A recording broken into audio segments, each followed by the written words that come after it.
place, is that what it is? Okay. And if, again, if you could please, because I want to make sure everybody has a chance to talk that have waited all night to talk, so I do want to give you the opportunity, but we're going to try and keep it shorter if we can all do that, please. Your name and everything. My government name is Kareem Jackson. Many people in this room might know me as Tef Po. I'm testifying as a person that has worked these very jobs that you're talking about that no longer works those jobs. I've been fortunate to find a way as an entrepreneur myself. I primarily work for myself. But I can tell you as a former fast food employee, the struggle of working strenuous jobs, waking up 4:30 in the morning as a young person to go to a job that essentially cuts you short at every angle, there's not much room for many people to become the next version of myself. I think that the con argument lacks diversity. If you look primarily at the people that spoke in favor, against raising the wage, they were primarily white male business owners. I think that's a huge problem. I think that the analysis against the bill is really paper thin. I would have liked to see some diversity within the argument itself, even from the people that are against raising the wage. Maybe I could have been swayed had there been some actual diversity within their argument. The gentleman from the Tea Party, alongside with a few other people speaking against the wage raise,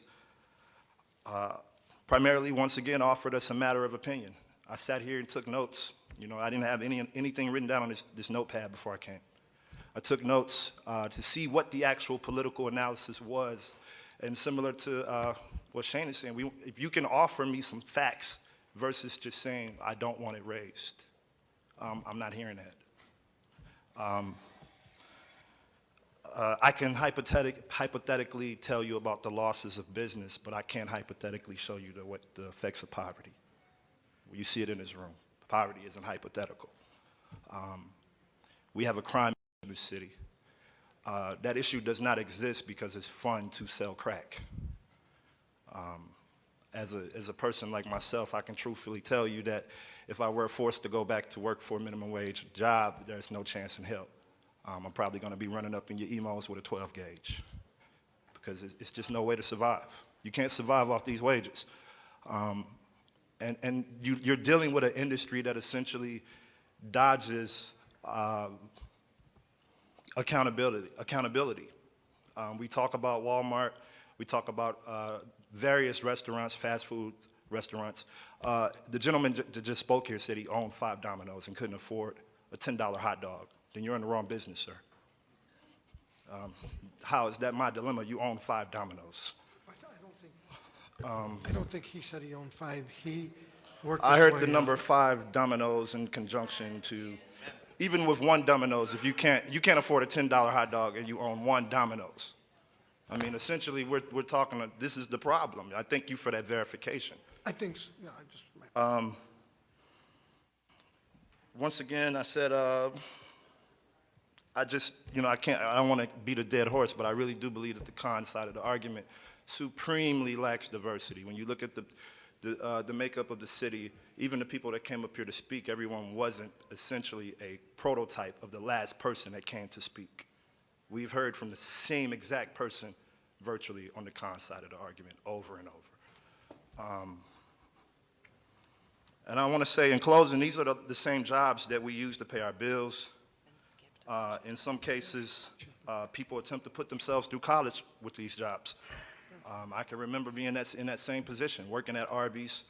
A young man, I have no problem with working hard. I will work my behind off at any job that I take. But at the same token, there should be an exit strategy for me to actually move up. And I think that we come up here and we talk about these unicorn scenarios of people coming up. And once again, it's the same exact person telling you that they made it out. So, and that just rotates back to the same issues. These aren't teenage jobs anymore. And everyone here knows that. We can act like we're living, we can act like this is common as 1968 and job training and all that stuff. Like, that's great. Show me it effectively working. because I can show you effectively the other side of that effectively working.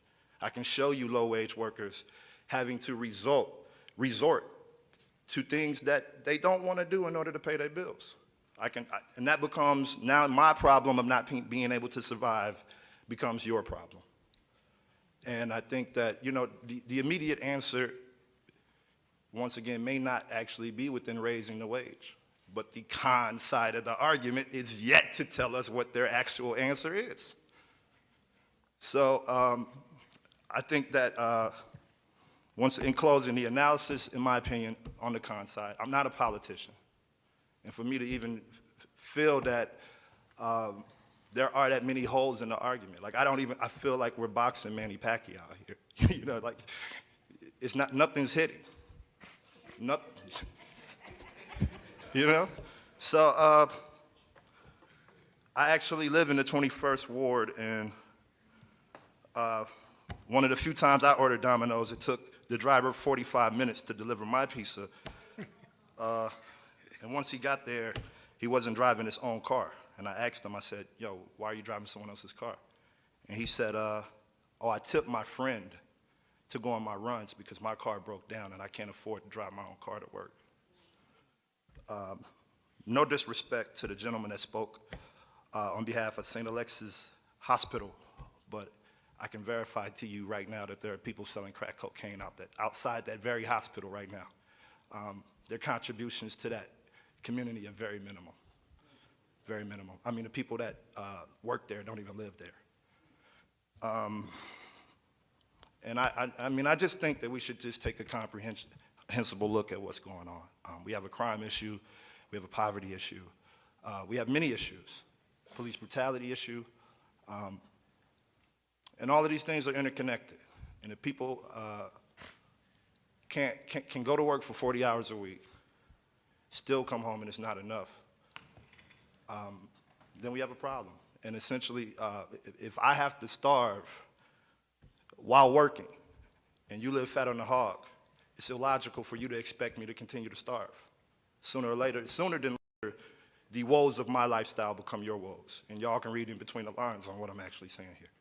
Peace. No, hang on, don't go nowhere yet. Any questions? Okay, God bless you, thank you so much.